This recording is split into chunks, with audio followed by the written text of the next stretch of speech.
freno judicial a la decisión del presidente Javier Milei de convertir al Banco Nación en una sociedad anónima, paso previo a una posible privatización. Leo. Una medida cautelar que dictó hoy el juez federal de La Plata, Ramos Padilla, y le da un plazo de 5 días al gobierno para revertir esto y argumentar cuáles son los motivos del cambio. ¿Qué argumentó Ramos Padilla para presentar esta medida cautelar? El Banco Nación es un ente autárquico, por lo tanto, los cambios que puedan realizarse tienen que venir desde el Congreso. Por eso, para Ramos Padilla hay un exceso en la decisión que tomó el Poder Ejecutivo.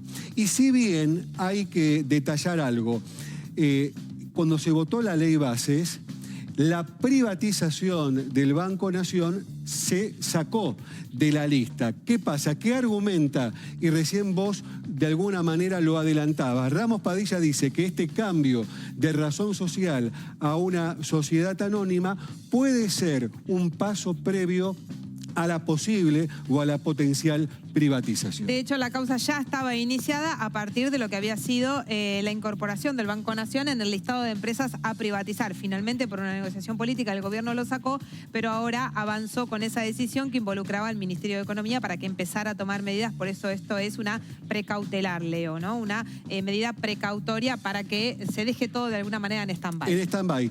Habló el titular de la bancaria. Si querés, compartimos el testimonio y después te vamos a dar datos claves, los números del Banco Nación.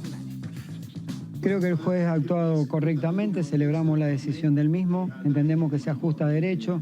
Le ha dicho con claridad que la invocación del artículo 48 del decreto 70/2023 para proceder a transformarlo en sociedad anónima no es válido, porque el artículo 48 habla de sociedad del Estado, no de ente autárquico. Y le ha dicho que el artículo 3 de la ley base también es inválido, porque los legisladores expresamos nuestra voluntad de que no sea privatizado el banco y es una medida restrictiva y que hay un abuso del poder delegado porque debe interpretarse en un todo la ley y no solo en una parte.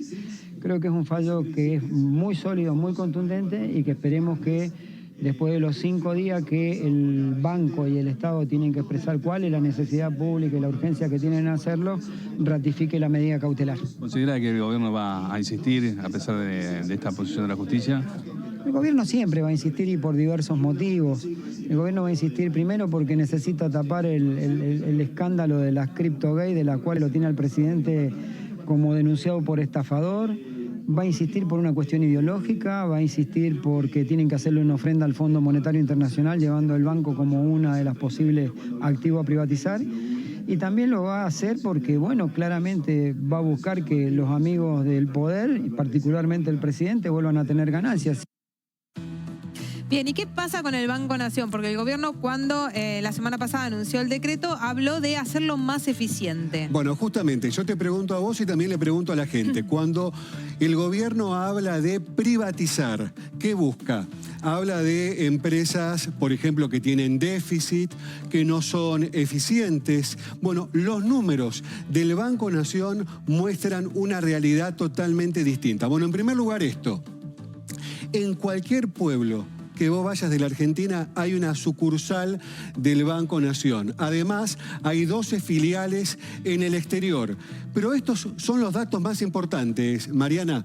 15.000 millones de dólares en préstamos, en créditos, dio el Banco Nación. No solo a familias. Ya durante el gobierno, lo que estamos marcando durante el gobierno de Javier Milei. Ahora hay una línea muy beneficiosa, por ejemplo, para compra de 0 kilómetros. Y en el caso de los créditos hipotecarios, sí, que también fueron lanzados en el gobierno de Javier Milei, por lo menos en mayo del año pasado.